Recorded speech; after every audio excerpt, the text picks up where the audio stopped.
Now then, see if you can complete this. Remember the sentences. Treble clef line sentences are, every good boy does fine. Treble clef spaces spell the word face, F-A-C-E. The bass clef lines are G, B, D, F, A. Great big dogs fight animals. The bass clef space sentence is, all cars eat gas.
So far we've dealt with the white notes on the keyboard. The black notes are used when the white notes are raised or lowered. The alterations or changes are called accidentals. There are 5 accidentals: sharp, flat, natural, double sharp, and double flat. A sharp alters a note by raising it 1/2 step. To raise a note, the pitch goes higher, so we play the next key to the right. Remember, a half step is from one note to the very next note. From G to G sharp is 1/2 step. A flat alters a note by lowering it 1/2 step. To lower a note, the pitch goes lower, so we play the next key to the left. From A to A flat is a half step. These sharps and flats apply only to the measure in which the accidental occurs. The measure line clears the accidental. If the note is to be played sharped or flatted in the next measure, it must be marked again. If within the same measure the composer wishes to cancel a sharp or a flat, then he places a natural sign by the note, canceling the previously sharped or flatted note. This means to play the original white key. First we have an A flat, an A natural, then an A sharp, and an A natural. Now there's the measure line. If the composer wants to sharp that A in the last measure, he's got to put a sharp by it. In the second example, we have an A sharp as the very first note. That accidental applies to every A in that measure. Every A is sharped. We have 4 A sharps, a measure line, and then another A sharp. Double sharps raise the note 2/2 steps or 1 whole step. Double flats lower the note 2/2 steps or 1 whole step. Now, not all sharps and flats are black notes. In the case of B sharp, the definition of a sharp is that it raises the note 1/2 step. 1/2 step up from B is C. Also, E sharp is F. The same rule applies to the flats. 1/2 step down from C or C flat is a B.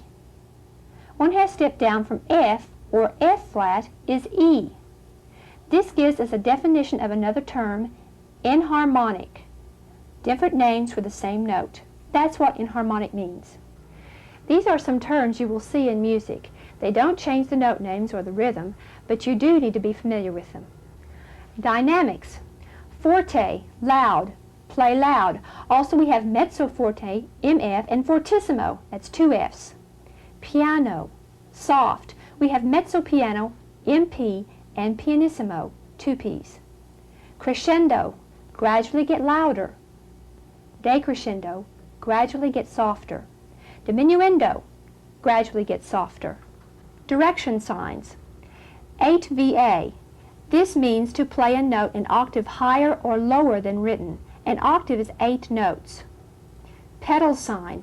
This means to put the right pedal of the piano down, hold it for the length, and then let it up. Repeat sign. When you see this at the end of a section, go back to the counter sign and play that section again. DC al fine. That's da capo al fine. This means to go all the way to the end of the piece. Go back to the beginning and repeat until you see the word fine. Now this looks like fine, but it's pronounced fine. Dal segno al fine. This is kind of the same thing. You repeat back from the sign to the word fine. First and second endings. Play the piece through. Use the first ending the first time and the second ending the second repetition. Touch. Staccato. You notice the dots are under or above the notes, not to the side. The dotted note, like the dotted quarter note you have studied, has a dot to the side. Staccato means to play the notes detached from the keyboard. Legato. This is a smooth, connected touch, the opposite of staccato. Now let's practice combining the rhythmic values with the note notation. As I have said, this is a matching process. Clap and count the rhythm before adding the notes. The small numbers above the notes are finger numbers. 1 is for the thumb, 2 is for the index finger, 3 is the middle finger, 4 is the ring finger, and 5 is the pinky finger. This applies to both hands. In playing, check out all the key signatures, time signatures, and any accidentals the piece might have before you start to play. This is to make sure there are no surprises waiting.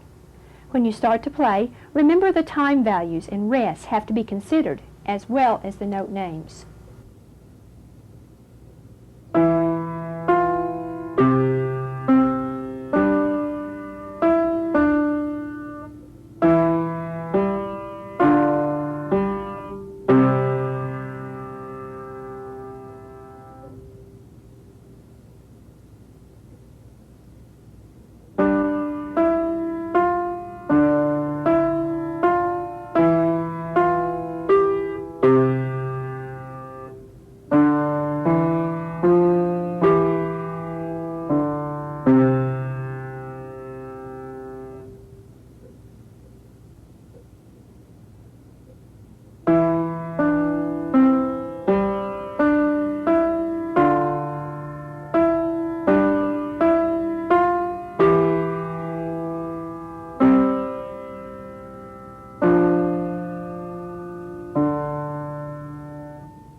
Now that you know the basics of rhythm and pitch notation, try to wean yourself away from writing the note names in.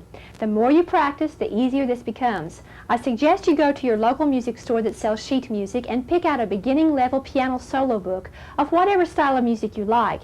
It could be popular, classical, jazz, blues, whatever, but keep playing. It's the only way you'll be able to advance.